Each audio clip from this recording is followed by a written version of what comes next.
Welcome back.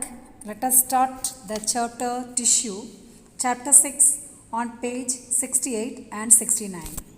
Look at this tiny organism. It is a single celled organism called amoeba.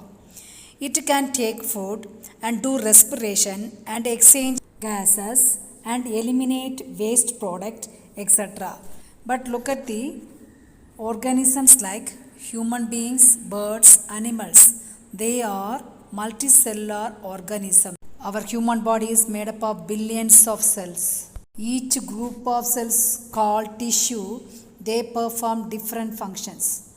Muscular tissue, they perform contraction and relaxation, which helps to move our body from one place to another. Our nerve cells carry messages and the blood cells carry oxygen, hormones and waste materials, water particle, etc. Likewise, different group of cells called tissues perform different functions.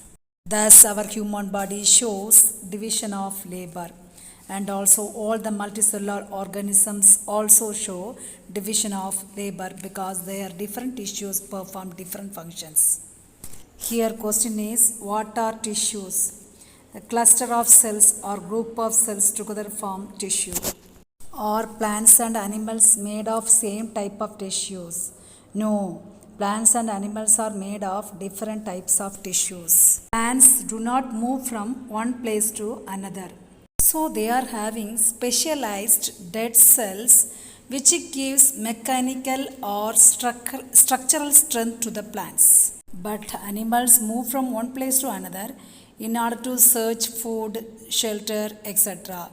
They also need more energy as they want to move from one place to another. So most of their tissues are living cells. Here question is, why do plants have dead cells whereas animals have living cells?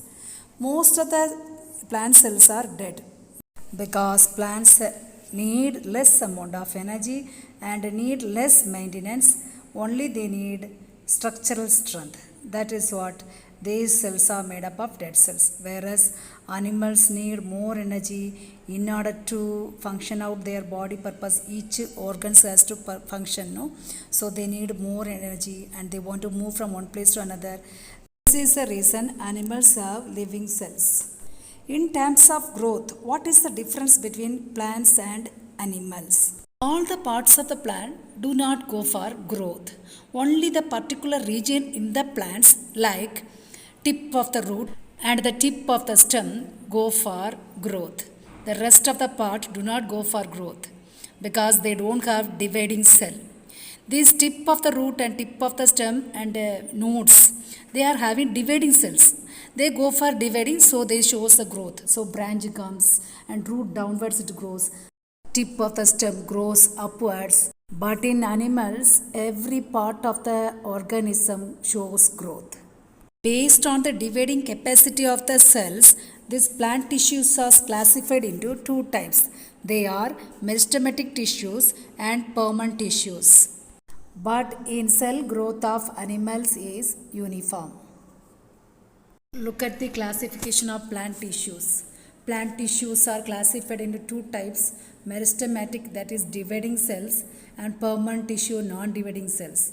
Meristematic tissue is again divided into three groups, apical, lateral and intercalary. Whereas permanent tissues are divided into two types, simple tissue and complex tissues.